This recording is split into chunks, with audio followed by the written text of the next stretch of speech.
શું ખરેખર ભાવનગરમાં ડેમ તૂટી ગયો છે કે પછી માત્ર એક ગેટને નુકસાન થયું છે?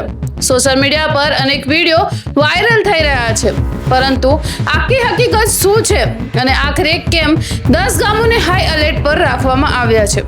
આવો જાણીએ સંપૂર્ણ માહિતી. તો નમસ્કાર મિત્રો, તમે જોઈ રહ્યા છો રાહી ન્યૂઝ અને હું છું હિના સોલંકી. ભાવનગર જિલ્લામાંથી એક મહત્વની માહિતી સામે આવી છે.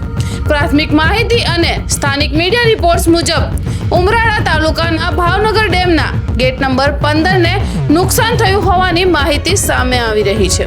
સૌથી પહેલા એક વાત સ્પષ્ટ કરી દઈએ, હાલ સુધી એવી કોઈ સત્તાવાર માહિતી નથી કે ડેમ તૂટી ગયો છે. ઉપલબ્ધ માહિતી મુજબ ડેમના એક ગેટને નુકસાન થયું છે, જેના કારણે સાવચેતીના ભાગરૂપે જરૂરી પગલાં લેવામાં આવી રહ્યા છે. આ ઘટનાને ધ્યાનમાં રાખીને તંત્રએ નદી કાંઠાના વિસ્તારમાં રહેતા લોકોને સાવચેતી રાખવાની સલાહ આપી છે. મળતી માહિતી અનુસાર રખોડા, દેવળિયા, લંગાળા, જાજમેર, પીપળિયા, ધારુકા, માલપરા, ડભાડિયા, ચોખટ અને ભાનગઢ સહિત આશરે 10 ગામોને હાઈ એલર્ટ પર રાખવામાં આવ્યા છે. સ્થાનિક અધિકારીઓ અને ટેકનિકલ ટીમો સ્થળ પર પહોંચી પરિસ્થિતિનું મૂલ્યાંકન કરી રહી છે.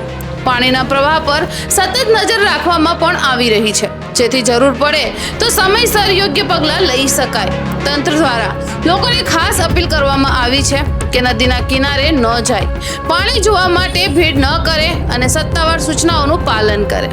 સોશિયલ મીડિયા પર આ ઘટનાને લઈ ઘણી પોસ્ટ અને વિડીયો વાયરલ થઈ રહ્યા છે, તેથી કોઈ પણ માહિતી શેર કરતા પહેલા તેની સત્તાવાર પુષ્ટિ કરી લેવી તે ખૂબ જ જરૂરી છે.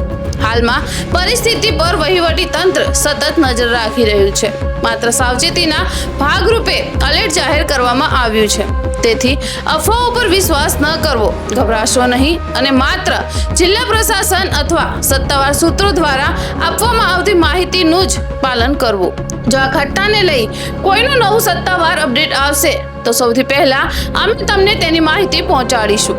જો તમને આ વિડીયો માહિતીપૂર્ણ લાગ્યો હોય તો લાઈક કરો, શેર કરો અને રાહી ન્યૂઝને સબસ્ક્રાઇબ કરવાનું ભૂલશો નહીં.